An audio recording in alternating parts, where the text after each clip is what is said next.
Fortnite at its core is very simple. Fortnite. The last player standing wins. Please die! Please die! So how do players make plays and come up with strategies so unimaginable, it's as if they're briefly touched by the divine? The best shadow bomb use I've ever seen! Since Fortnite launched, but especially when tournaments began, players have expressed their genius through the game. They have a very interesting strategy. They're actually healing Striker and getting as much surge as possible. En route to glory. Zayt is in the open! Whether it is discovering and exploiting broken parts of the game, intricate and detailed tournament strategies. How do they have the heals for that? Look at this Cammy emptying his entire inventory into the base that they've built on the top of this Cammy split. Or spur of the moment brilliance. It's all amazing. So we will go year by year highlighting and analyzing the all-time smartest players and plays to understand the insane evolution of 200IQ Fortnite strategies. But first, let's start with the 201IQ play, subscribing to the channel and using code WeClutchUp. When Fortnite launched in late 2017 and began getting traction, there was not yet a competitive ecosystem, but getting a victory royale in a public match had become a global sign of respect. With glory on the line and the possibility of viral fame, brilliance started to emerge, whether it was exploits like the double pump or rocket riding for a win. The OG player's genius came in their ability to get wins and make memes. A memorable peak coming in early 2018, where an up-and-coming streamer named CypherPK dreamed up a brilliant abomination, the Trap Tower. Let's go, baby! 2018 saw the rise of Tfue, who shocked the world with his incredible skill, aim specifically, but more underrated was his sophisticated understanding of the competitive meta and a knack for finding exploits, becoming one of the era's winningest players. It's Tfue and closing! But there was so much more discovered in this era, like Piece Control, which got its early start when players like 72 Hours discovered that cones could be placed 2 tiles away and on an opponent's build, which Hamlin's memorably shared on his stream. In 2018, tournaments began. With prize money on the line and the pressure of competition, players really began to cook. Our favorite strategy coming from OG legends Chap and 72 Hours, who took home 70k in the summer skirmish by abusing the ghost rocks and bunny hopping across the whole map for the freest rotation imaginable. An early instance of players abusing a game feature for competitive gain. By the way, lots of heal-offs in this tournament, but 2018 was just an appetizer for 2019, a year which brought an explosion of competition and with it an explosion of 200IQ plays, which started in the secret skirmish when Bizzle, one of that era's candidates for best player, won a game by deagling his opponent's floor so he would die to fall damage. He's skating around, shot comes in, a limb for Bizzle, turns on the player above. That's it! He deagled the floor! He hand cannoned the floor! And the player drops! Bizzle with the victory! But high IQ gameplay would be taken up by about 2 million notches with the emergence of Zayt. Will they take game number 1? Yes, they will! Often considered the godfather of the IGL role, Zayt revolutionized how teams play the high ground, and was critical to establishing the modern Fortnite meta, popularizing and mastering storm surge basing, even having a hill named after himself on the Chapter 2 map. He and his duo Saf, There's a placement point, another one!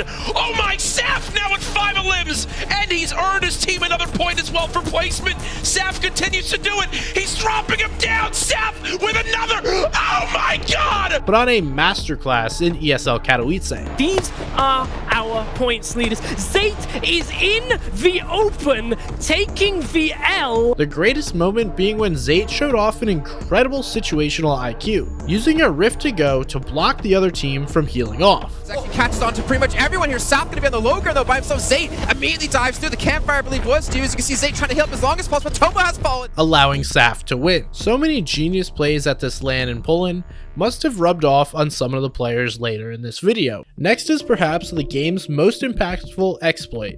There was once a strategy to take cones and floors 100% of the time. If you looked north while holding a cone or a floor, you would get the piece every time. This strategy was leaked publicly when Young Calculator tweeted about it in May 2020.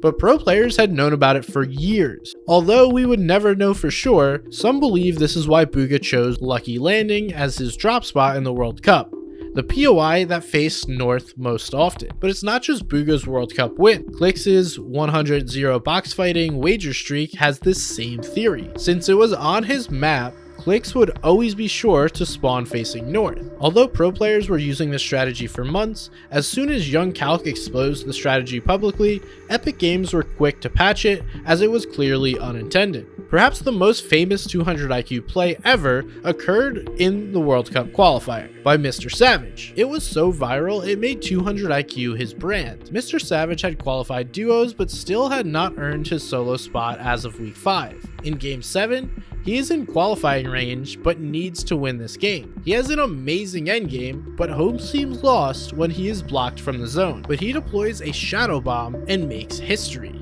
Look at how awkward this is. He's getting completely blocked that out. He's deciding to take storm damage. Yes, Mr. Savage. Oh my God! You did not. Oh my God! While 2020 had some 200IQ milestones like Zayt's first FNCS win and the emergence of Queasy, it was in 2021 where out of nowhere a player came up with a strategy so game-breaking it forced Fortnite to change the way Storm worked. In Chapter 2, Season 6, a random trio began appearing on leaderboards. The spotlight was taken by a team that managed to come top 60 with 0 eliminations. Look at this match history. Usually that means cheaters. Yeah, like... But in this case, they definitely were not cheating because they had literally 0 eliminations. This trio was led by a Polish player named Craig, who was revolutionizing Fortnite. They would land outside of Slurpy Swamps. From here, they had only one goal: out-heal the storm and any surge. They would get down to business and fish. Land on the edge of the map, they fish the whole endgame. And fish. And fish. Once in storm, they would simply sit in slurp water, which healed at 2 HP per second, helping them survive without putting a dent in their heal supply. Once Zone 4 hit and started to do 5 damage per second, Cray's teammates would go down, giving their fish to Cray for his final push. From here, Cray had an intricately choreographed path where he would eat fish and break slurp barrels until he won. This strategy was revolutionary. It went viral and led to insane placements in cash cups, but could it actually work in FNCS? As it turns out, kind of, but not really. During opens, it worked, and they even qualified to week 2 finals. But once in finals, this team ran into 2 main issues. The first was that it was a set lobby, meaning every team knew about their strategy and its intricacies, making it very disruptible. The second issue was Storm Surge. In high-level lobbies, players are required to do damage to other players, and if they haven't done enough damage, they will start to take 25 damage every 5 seconds until a certain number of players are eliminated. Unfortunately, crushing fish doesn't count towards Storm Surge. So, how did Cray adapt? At first, he attempted to play the game normally, but this failed, so he came up with something new. Instead of landing in Slurpy, he would land by craggy cliffs and fish there. Then his trio would rotate to the orchard and eat all of the produce there. This allowed them to get extra heals, change their route to stay hidden, and use extra shields to out-heal Storm Surge. This strategy worked well enough to get Cray a 3rd place in a game during heats. A completely legendary run. In just a few weeks, Cray went from a nobody to a viral sensation. His lasting legacy might be the Storm Sickness mechanic, which started by dealing an unsurvivable amount of storm damage to players after they had taken 600 damage in the zone, and attempt to nerf the heal-off strategies he pioneered. Nah, man. Oh my god, bro. Despite efforts to stop heal-off strategies, other players would find ways around it. Like when Vontrex created this insane route in Chapter 3 that abused an exploit where rebooting your teammate would remove their storm sickness. This was quickly patched, but players like Cray are still constantly finding creative ways to win. In the Grand Royale of 2021, Cease and his trio of Elite and Cold came up with an evolved version of the Chap and 72 Hours Ghost strategy, using rocks and launchers to fly across the map and landing on people. Imagine Cold falling out of the sky and cooking you. terrifying. Always being that more aggressive. This little replay of the fight that we missed. They landed on this team, managed to get that knock you see there, and this is the finish they got through onto Cam. This was good enough for a 5th place in that year's biggest tournament. 2022 brought some insane players, plays, and strategies, as the main mode switched from trios to duos. The first is a hilarious sneak play that might have cost Bugha and Miro a 4P. Bugha and Miro landed at Chonkers Speedway and followed a very consistent route every game, which included rotating to the Mancake NPC to buy a launch pad. NPen and D-Roller studied this plan and created a perfect strategy to counter it. This could be bad. Beating Bugha and Miro to the POI and hiding under the floorboards.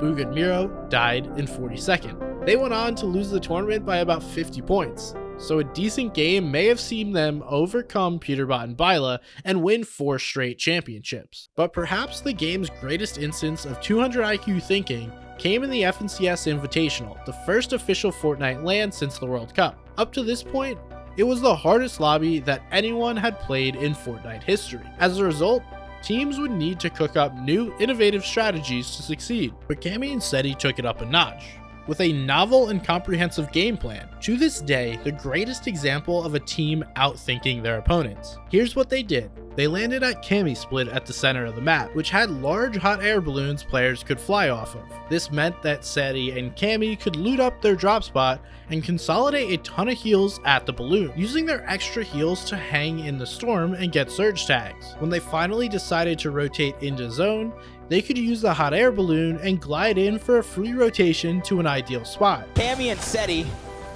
getting the top once again, 657, finally leaving their drop spot. Using this innovative zone strategy, Seti and Cammy had incredibly consistent mid games. What was so impressive about this strategy was how far ahead of its time that it was. But perfect mid games wouldn't be enough for them to win, as they also needed dominant endgames. Seti and Cammy have always been known for their elite mid and low ground endgames. Right, nice.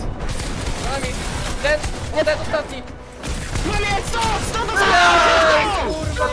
Going into Invitational, they added high ground to their bag of tricks, using it multiple times for wins. Cammy is fighting back. They're looking to get inside. There goes the Elam they were looking for. Just one player separates them, but Acorn will not survive. They could dominate games from any layer, and this, along with their incredible mid games, made them the 2022 global champions. The brilliance down to the last detail backs up this hilarious quote about them. I know that they're going to be doing everything that they can to be able to win. They turn over every stone. Like, I'm sure these are the guys who look at the terms of services and actually read them. The team Cammy and Seti would beat in the Invitational would come back with a vengeance in Major 2 of 2023, with 2 of the game's smartest players, Queasy and Venom. Fast, and Baka has high ground now. This is a little scary with the tag. Queasy is arguably the best IGL of all time and a mastermind in all facets of the game.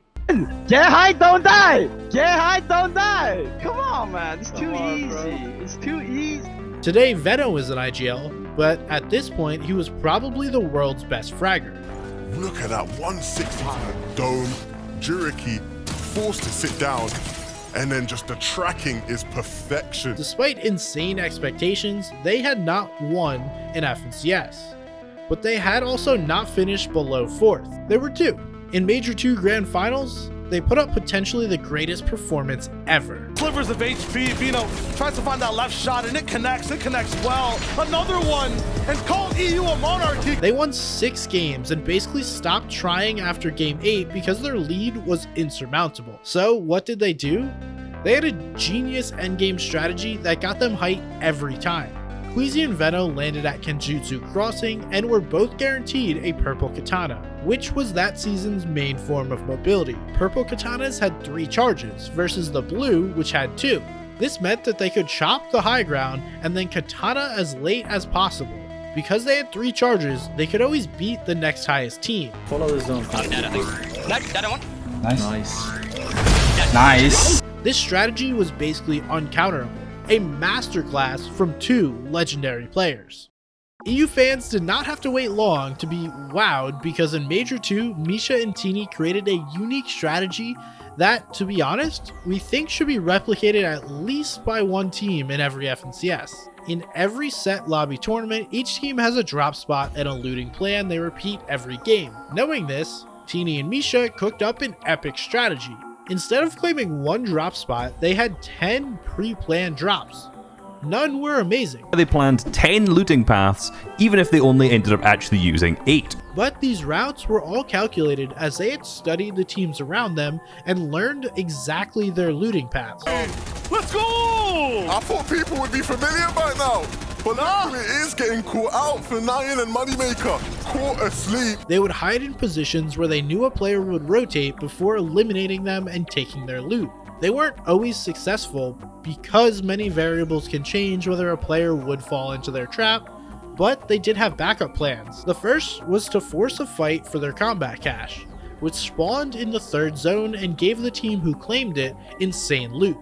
They're gonna be on the receiving end on Teeny's wrath. By fighting for their cache, they got better shotguns, 400 metal, and 2 slurp juices, which set them up for the rest of the game. If they couldn't get their cache, they would immediately push for the loot island and try to claim it. Should I get in? I said get in box, but I didn't think they'd be so direct about it. Look at this. What am I seeing? He gets hit for 160. Their strategy worked because they were both incredible fighters, but did not have the finals experience to play traditional surge strats. This unique strategy in their first ever grands played to the strengths, which allowed them to place 3rd and qualify for the global championships. Gonna be taken down, but look who it is to sweep in and win the game. But it was at the 2023 global championships where one of the most viral plays ever occurred. While it was gigabrained, it could also be described as cruel and unusual. Asian duo Zagu and Pipoclip landed at the jungle in the middle of the map. This meant that most of their fights would take place there. So, when they knocked a player, they kept him alive by using a regenerating slurp plant, taking 20 pickaxe damage every couple of seconds, blowing the mind of the broadcast and inspiring other teams to copy them. And they have a very, very interesting strategy. They're actually healing Striker and getting as much surge as possible. By the way, if you're knocked in a competitive tournament, you're not allowed to leave the game until you are fully eliminated. To close, we have to talk about Razaru, who architected almost every big success in 2024 with his simple formula. Combine tier 1 fighters and outsource the strategy to him. Raz is basically like having a 3rd player, to be honest, on your team. In 2024, he coached Peterbot and Pollo to back-to-back FNCS wins on NA and a global championship, also coaching Vico and Flixie to a Major 3 win on EU and 4th in the global championship. His strategy with each duo is simple but brilliant. With Peterbot and Pollo, it's Alpha the best spot on the map. They did this at Grim Gate in Major 2, getting the Mythic Shotgun and Dash Medallion. In Major 3, Redline Rig, with the Mythic AR and Shield Regeneration Medallion. In the Global Championships, it was the Raft with the Scan Medallion and Mythic Burst AR. They got the Forecast Tower and Floating Island most games. For Vico and Flixie, it was a solid, uncontested POI at Reckless Railways and access to the nearby Forecast Towers and bunkers.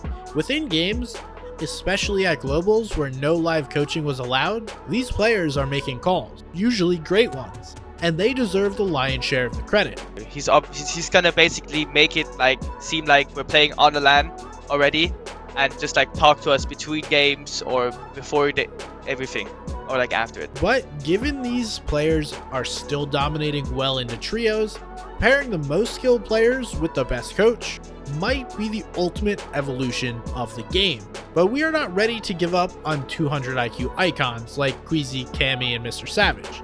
They can still win championships.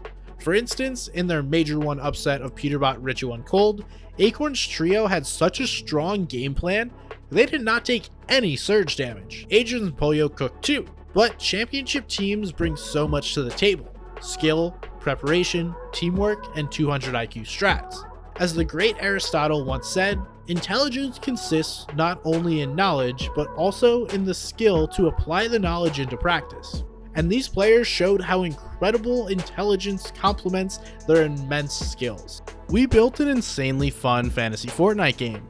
Make sure you pick your team for this week's grand finals at app.com shop.weclutchup.com. Like, sub, and use code WeClutchUp in the Fortnite item shop. And go ahead and comment below if we missed anything.